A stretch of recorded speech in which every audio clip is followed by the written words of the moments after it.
Merhaba arkadaşlar, kanalımıza hoş geldiniz. Bugün sizlerle Türk televizyon dünyasının son dönemde en çok konuşulan genç oyuncularından biri olan Mert Ramazan Demir hakkında yeni haberler ve dikkat çeken gelişmelerle karşınızdayız. Hazırsanızsa başlayalım. Son günlerde magazin dünyasında Mert Ramazan Demir ismi yeniden gündemin en üst sıralarında yer alıyor.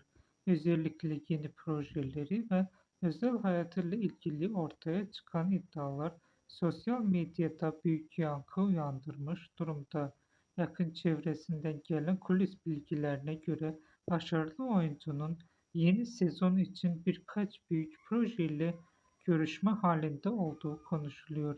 Özellikle dijital platformlarda gelen tekliflerin dikkat çekici olduğu söyleniyor ve bu durum hayranlarını oldukça heyecanlandırmış durumda. Mert Ramazan Demir daha önce verdiği bir röportajda şöyle demişti: "Tekrara düşmemek istemiyorum. Beni zorlayan karakterleri seviyorum." Bu açıklama onun neden farklı ve derin rollere yönelme başladığını açıkça gösteriyor. Öte yandan sosyal medyada en çok konuşulan konulardan biri de tarzındaki değişim oldu.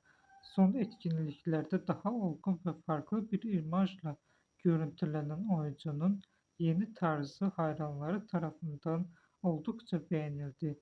Bazı magazin hesapları ise oyuncunun yurt dışı bağlantılı projeler için hazırlık yaptığı iddia ediyor.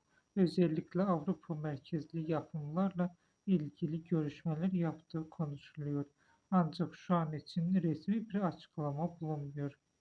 Tabii ki özel hayatıyla ilgili çıkan haberler gündemden düşmüyor. Özellikle Afra Saraçoğlu ile çıkan yeni iddialar sosyal medyada yeniden büyük ilgi gördü.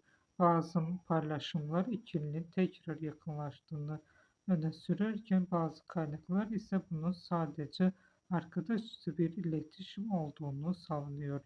Bugünlük benden bu kadar arkadaşlar. Yeniden görüşmek üzere. Hoşça kalın.